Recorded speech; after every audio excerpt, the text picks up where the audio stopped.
The United States produces roughly 25% of global GDP, but nearly 60% of all foreign exchange reserves held by central banks around the world are in US dollars.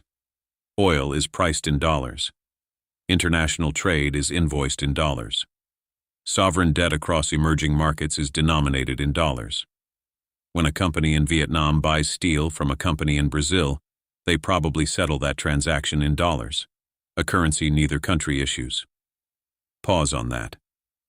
A country that represents 1/4 of the global economy has a currency that is treated as the universal operating system of all the other 3/4. Why? And more importantly, what happens when that stops being true?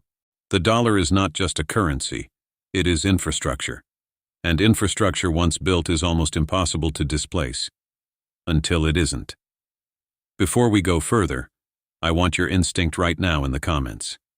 Do you think the dollar's reserve status will still be intact in 2040? Yes, no, or something in between? Drop your answer. I'll come back to the most interesting responses later.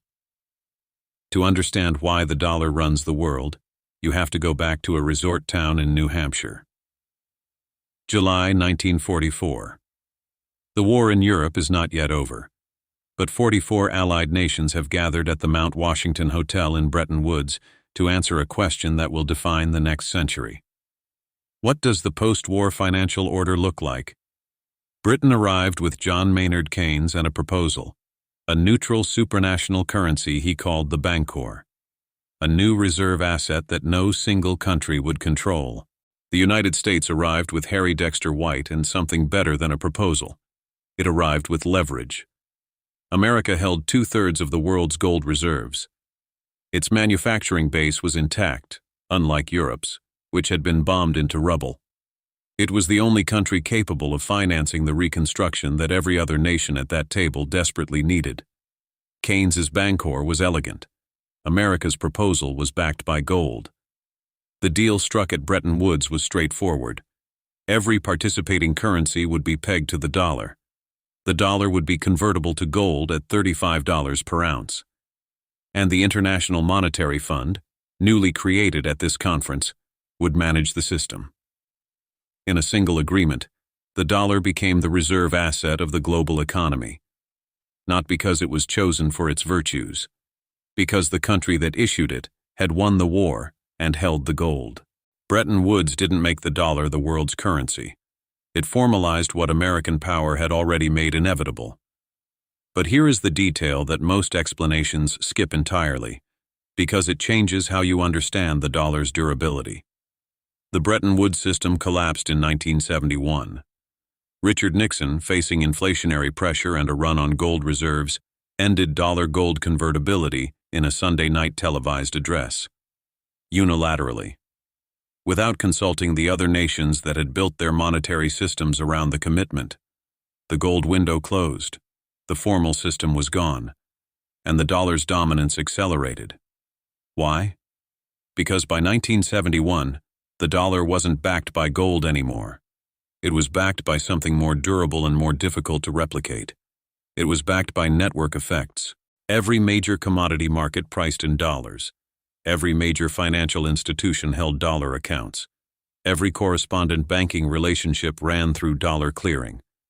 Decades of trade invoicing, debt issuance, and reserve accumulation had created a gravity so strong that no alternative existed at sufficient scale to replace it. The architecture of global finance had been built around the dollar. Switching the operating system would require simultaneously rebuilding every application running on it. That is not a metaphor. That is the literal mechanism of dollar persistence. This has happened before, and what happened next tells you almost exactly what to watch for now. In 1900, the British pound sterling was the world's reserve currency. The sterling area encompassed most of global trade. London was the financial center of the world. British banks dominated international lending. Commodity prices from cotton to copper were quoted and settled in pounds. Britain's financial dominance rested on 3 pillars: the depth of London's capital markets, the global reach of British trade networks, and the credibility of the Bank of England, which had maintained convertibility to gold with almost no exceptions for 200 years. Sound familiar? Now here is what happened. World War I was not just a military catastrophe for Britain. It was a financial one. Financing the war required borrowing at a scale that made the United States, not Britain, the world's largest creditor nation by 1918. The war that Britain won militarily set in motion the conditions that would end British financial dominance within a generation. By 1945, the pound's reserve status was structurally over. It took another 30 years of managed decline, the sterling crises of the 1960s, the IMF bailout of 1976, for that structural reality to fully manifest in market behavior. Reserve currency transitions don't happen in headlines. They happen in decades, but they become irreversible long before they become obvious. Here is the lesson that matters. Britain didn't lose reserve currency status because the pound failed. The pound didn't collapse. British institutions didn't disappear. London remains a major financial center today. Britain lost reserve currency status because the United States offered something bigger: deeper capital markets, greater liquidity, a larger economy, more credible long-term stability. The pound wasn't destroyed. It was outgrown. The question for the dollar is not whether it can be destroyed. It almost certainly cannot be, not in any foreseeable time frame.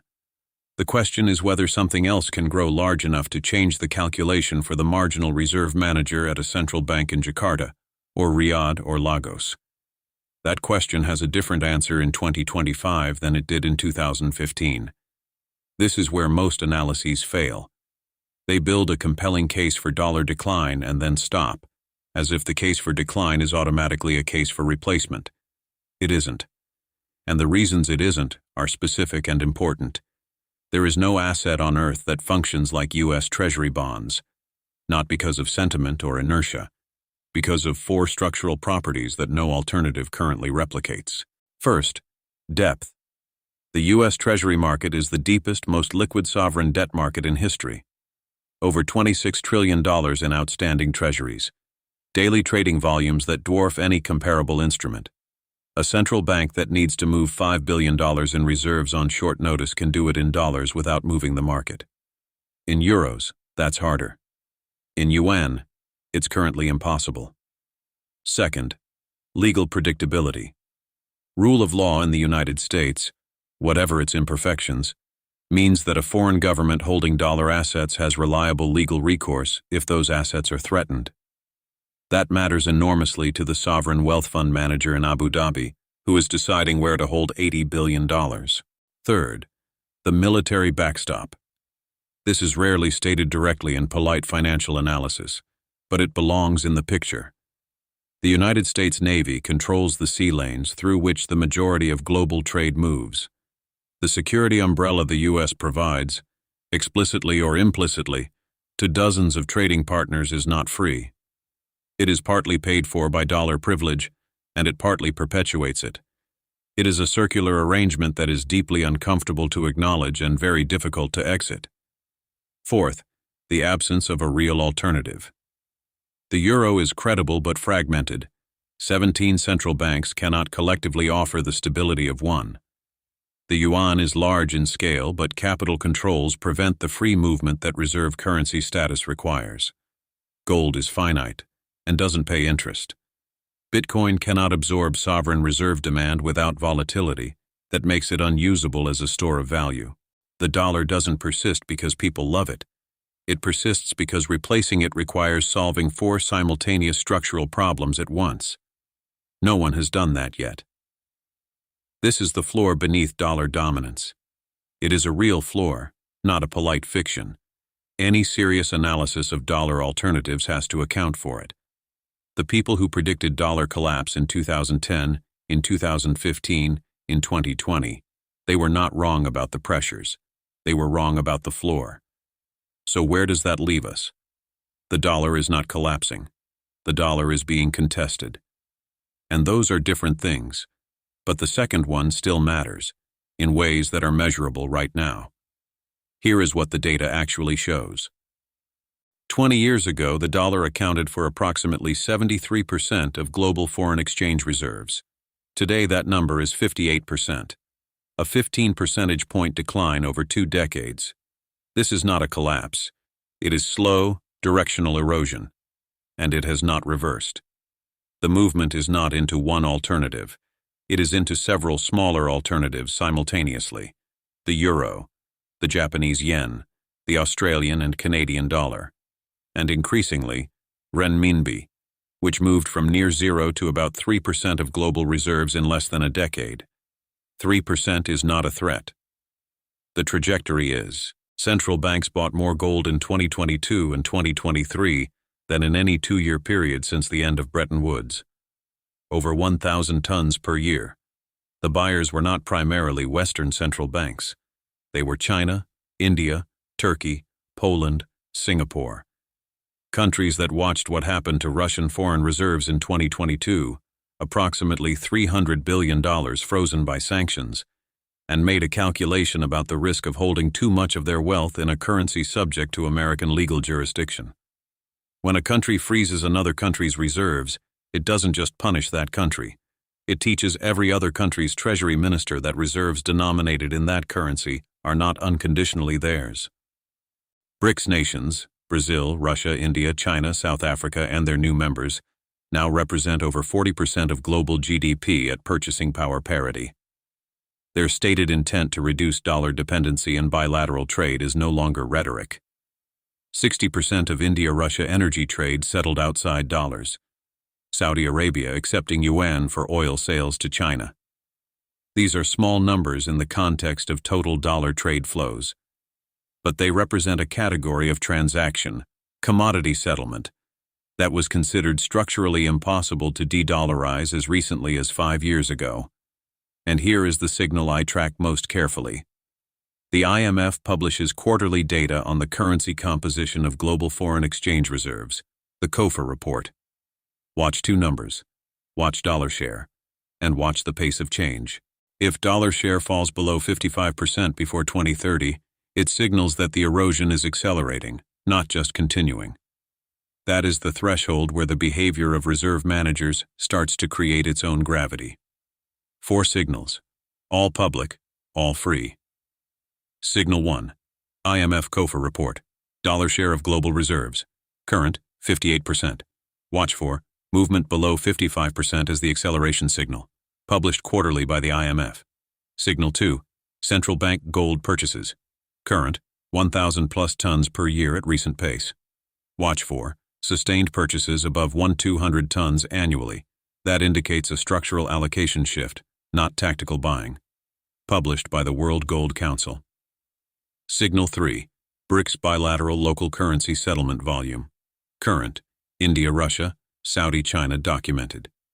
Watch for any announcement involving a G20 economy settling commodity contracts entirely outside dollar rails.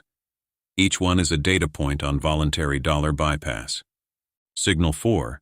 U.S. Treasury foreign holdings as share of total outstanding. Watch for foreign official holdings declining as a share of total Treasuries outstanding. When that starts to move, the demand assumption underlying U.S. borrowing costs starts to move with it. Published monthly by the U.S. Treasury TIC data. Taken together right now, these 4 signals show the same picture the SWIFT signals showed.